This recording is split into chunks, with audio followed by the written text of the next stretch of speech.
Subscribe and share my channel Sudarsana. ఓం శ్రీ గణేశాయ నమః. శ్రీ గురుభ్యో నమః. నడిచే దేవుడుగా కీర్తి వహించిన జగద్గురు శ్రీ శ్రీ శ్రీ చంద్రశేఖరేంద్ర సరస్వతి మహాస్వామి వారి గురించి నీలంరాజు వెంకటశేషయ్య గారికి మరికొందరు భక్తులకు కలిగిన అనుభూతులను తెలుసుకుందాం. 1967 సంవత్సరంలో విజయవాడ నుంచి వెలువడే ఆంధ్రప్రభలో వారం వారం శ్రీ కంచికామకోటి పీఠాధిపతి శ్రీ చంద్రశేఖరేంద్ర సరస్వతి స్వామివారి ఉపన్యాసాలు ప్రకటిస్తూ ఉండేవారు.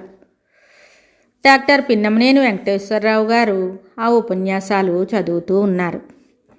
ఆ తరుణంలో వారి కుమార్తె అకాల మరణం, రెండవ కుమారుని అనారోగ్యం కారణంగా ఆ దంపతులకు మనశ్శాంతి లేకుండా పోయింది. కుమారుని జాడ్యం ఫలానా అని నిర్ణయించలేకపోయారు. అందుచేత ఢిల్లీలో All India Institute of Medical సైన్సెస్లో రోగ నిర్ణయం చేయిద్దామని అనుకున్నారు.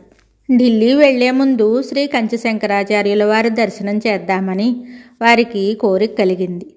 నరసరావుపేట సమీపంలో శ్రీ స్వామివారిని దర్శించారు. సుమారు 45 నిమిషాలు శ్రీవారితో గడిపారు. వైద్య పరీక్షకై కుమారుణ్ణి ఢిల్లీకి తీసుకుని వెళ్తున్నామని చెప్పగానే కురుక్షేత్రం వెళ్ళి దేవుని దర్శించండి అని స్వామివారు ఆదేశించారు. అదేవిధంగా కురుక్షేత్రం పోయి దేవుని దర్శించారు. ఆ తరువాత ఢిల్లీ మెడికల్ సైన్సెస్ ఇన్స్టిట్యూట్లో ఆ పిల్లవాడిని పరీక్ష చేయించారు. వారి కుమారునికి ఏ జబ్బు లేదని ఇన్స్టిట్యూట్ వారు నిర్ణయించారు. కొండంత బరువుతో కుంగిపోతూ ఢిల్లీకి వెళ్ళిన వారికి ఎంతో మనశ్శాంతి కలిగింది. అది మొదలుకొని వారి కుమారుడు నేటి వరకు కూడా ఆరోగ్యంగా ఉన్నారు. డాక్టర్ పిన్నమనేని వెంకటేశ్వరరావు గారికి జీవితంలో ఎప్పుడు ఏ సమస్య వచ్చినా శ్రీవారి దర్శనం చేస్తారు. వారి దర్శనం వల్ల వారికి కలిగే ఆనందాన్ని వర్ణించడానికి మాటలు చాలవు.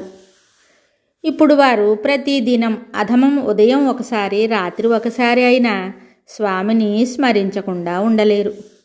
అంతేకాదు, ఆ తర్వాత వారు ఏ రోగికి శస్త్రచికిత్స చేసినా స్వామిని స్మరించి చికిత్స ప్రారంభిస్తాను అని డాక్టర్ పిన్నమనేని వెంకటేశ్వరరావు గారు చెప్పారు.